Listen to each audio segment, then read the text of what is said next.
Hello friends. आज की कहानी का शीर्षक है फीस की आखिरी किश्त। तो चलिए शुरू करते हैं आज की कहानी।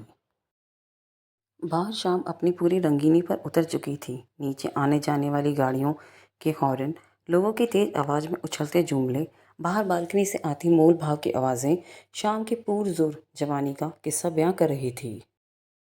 नीचे रमुआ पान वाले ने पूरी आवाज़ पर नथनिया ने हाय राम बड़ा दुख दीना गाना लगाया हुआ था।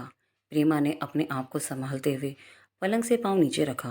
चक्कर खाती दीवारों को देखकर उसने अपनी आंखें हथेलियों से भींच ली। कमजोरी से सारा बदन कांप रहा था। तख्त के पाय के पास रखी बोतल उठाकर उसने जैसे तैसे दो घूंट पानी हलक से नीचे उतारा। मंजू टेबल पर शायद कुछ खाने को रख गई थी।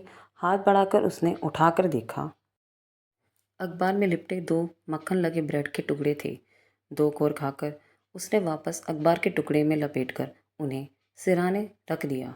अखबार में शहर में होने वाले सफाई अभियान की खबर चमक रही थी, जिस पर सड़कों पर झाड़ू लगाती किसी बहुत बड़े घर की बहू की तस्वीर के चेहरे पर मक्खन का निशान उतर आया था।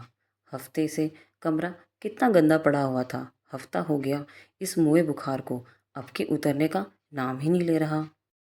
अपने आप को संभालते हुए उसने चप्पल में पांव डाला। बदन का पोर पोर दुख रहा था। इतना तो मरा कभी धंधे में भी ना दुखा। एक टीम था, 5-5 मर्द निपटा देती थी।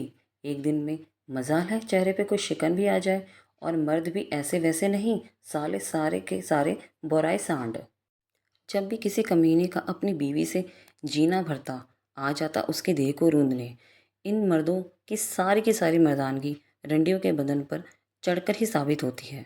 बाथरूम के नलके के नीचे बैठते हुए उसने सोचा, अब तो शरीर भी ढलने लगा है। अपने बुढ़ापे का कोई इंतज़ाम नहीं कर पाई वो अब तक। उसने अपनी हथेलियों में पानी लेकर आंखों पे छींटे मारे। बस ये एक जिम्मेदारी पूरी हो जाए, फिर वो अपनी ढलती उम्र का दिखेगी। पानी की ठंडी धार बहुत सुकून दे रही थी। तौलिए में बालों को लपेटते हुए उसने अपने आप को आईने में देखा। बालों की चांदनी छलकने लगी थी। कल परसों में मिर्ज़ा के पार्लर जाकर इसका भी इंतज़ाम कराना होगा। किसी तरह से कुणाल की फीस की आखिरी किश्त चली जाए, कुछ तसल्ली होगी। लंबी सांस खींचते हुए उसने सोचा, इस हफ्ते रोज एक ग्राहक भी लग जाए तो जुगाड़ हो जाएगा। साड़ी को लपेटते हुए उसने सोचा, जिंदगी बीत गई इस शरीर को झोंकते झोंकते। अब नहीं होता, बस कुणाल की नौकरी लग जाए तो चैन की सांस ले थोड़ी सी। कुणाल को कैसे बताएगी अपनी और उसकी सच्चाई। कई बार सोच सोच कर दिल हौल खाने लगता है। देखा जाएगा, बच्चा अच्छा निकल गया है, काम धंधे पर लग जाए, इससे ज़्यादा उसे क्या चाहिए। चेहरे को मेकअप पे पोतते हुए अपने आप को शीशे में देखते हुए वो मुस्कुरा दी। लोग भी ना पैकिंग देखकर कुछ भी खरीद लेते हैं। होठों को भींचते हुए उसने लिपस्टिक ठीक करी। ब्लाउज में हाथ डालकर दोनों छातियों को कुछ ऊपर खींचा। चल बसंती, बिकने को तैयार हो जा। अपने जिस्म का नाम उसने बसंती रखा हुआ था। जिस्म जिसमें दिल होता ही नहीं था। दिल को जाने कब से उसने जिस्म से अलग छोड़ा था। जब जब ये जिस्म अकेला होता, दिल उसमें घुल मिल जाता और इशिता कुछ पर जी लेती। कमरे का दरवाज़ा खोल उसने कदम बाहर रखा। बरामदे में लाल और हरी लाइटों में खड़े बदनों की नुमाइश इतने दिनों बाद उसे अजीब सा सुकून दे रही थी, जैसे हफ्ते की छुट्टियों के बाद कोई मजदूर अपनी दिहाड़ी पर वापस आया हो। रेलिंग पे थोड़ा झुककर खड़े होते हुए उसने अपना पल्लू सरक जाने दिया। अगले चौराहे पर माता के मंदिर में शाम की आरती शुरू हो गई थी। उसने अपनी आंखें बंद करते हुए दुआ मांगी, इस माँ की भी लाज रख लेना। सामने से दो ग्राहक निकले थे। उस पर उचाटती हुई निगाह डालते हुए मेहंदी लगे बालों से साफ पता लग रहा था 50-55 की उम्र होगी। गोश्त लेकिन बेटी की उम्र का खोज रहे थे। हलक से बलगम का कोई कतरा अटक गया था। छज्जे से नीचे थूकते हुए उसने मुड़कर देखा। दोनों हरामजादे चमकी के कमरे के दरवाजे के अंदर जा रहे थे। अरे शांता, देख ये दोनों हरामी चमकी के कमरे में एक साथ जा रहे हैं। 18 साल की बच्ची इन दो दो कुत्तों को एक साथ ना झेल पाएगी। उसने 2 कमरे दूर खड़ी शांता को आवाज़ लगाते हुए कहा। अरे ओ रंडवे, हफ्ते को पलंग पर क्या पड़ी? तूने अपनी हरामीपन फिर चालू कर दिया। आना तू कल सुबह अपनी दलाली लेने, तेरी गर्मी तो मैं निकालती हूँ। रमुआ पान की दुकान पर खड़े भीखू दलाल से चिल्लाते हुए उसने कहा, क्या करेंगी ये बच्चियाँ उसके बिना? अचानक आए चक्कर से खुद को संभालते संभालते वो नीचे बैठ गई। कमजोरी से आंखों के आगे अंधेरा छा गया था।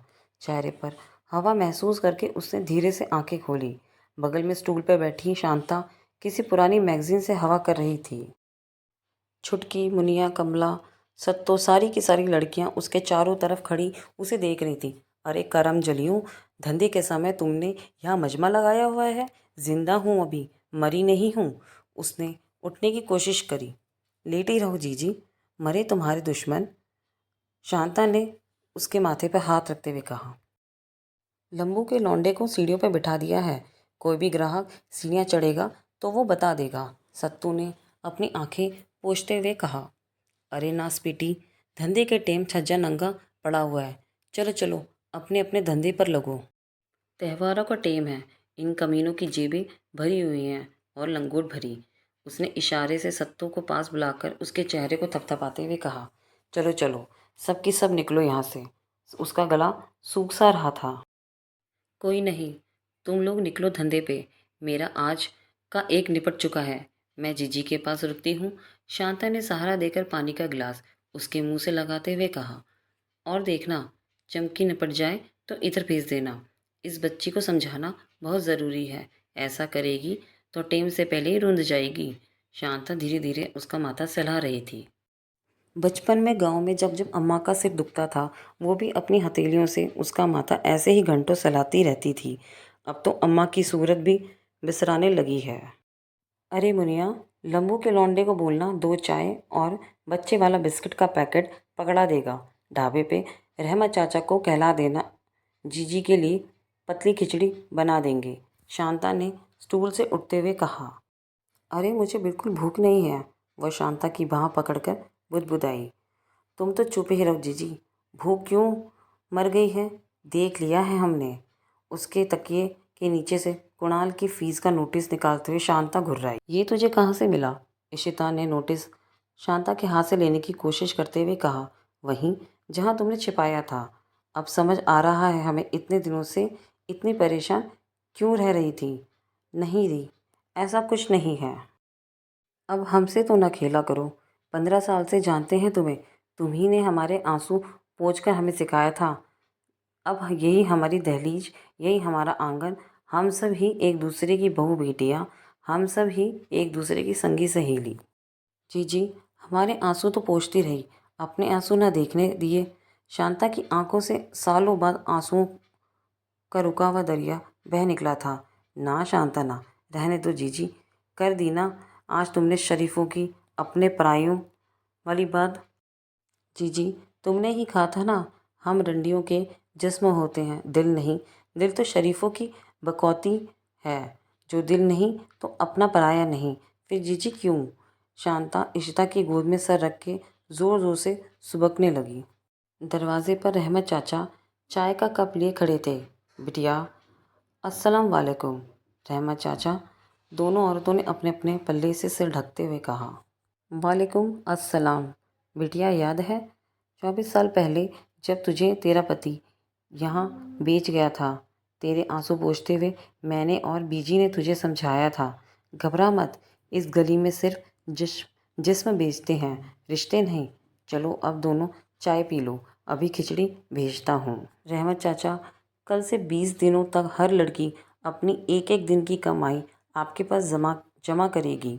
20 दिनों में फीस पूरी इकट्ठी हो जाए तो कुणाल को भेज देना।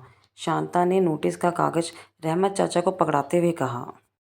शांता, तुम सबका ये? ना जीजी ना, तुमने ही तो सिखाया है हम रंडियों के पास वसीयत छोड़ने को कुछ नहीं होता। बहुत हुआ, अब तुम अपने ठाकुर जी संभालो, हम धंधा संभालती हैं। शांता ने इशिता की पेशानी पर अपने होंठ रख दिए। तो फ्रेंड्स, ये थी आज की कहानी। आशा करती हूँ आपको ये कहानी पसंद आई होगी। अगर आपको कहानी पसंद आई हो तो प्लीज़ चैनल को लाइक, शेयर एंड सब्सक्राइब ज़रूर कीजिएगा। तो चलिए, तब तक के लिए मैं आपसे विदा लेती हूँ। फिर आपको मिलूँगी एक और नई कहानी के साथ। तब तक के लिए थैंक्स फॉर वॉचिंग।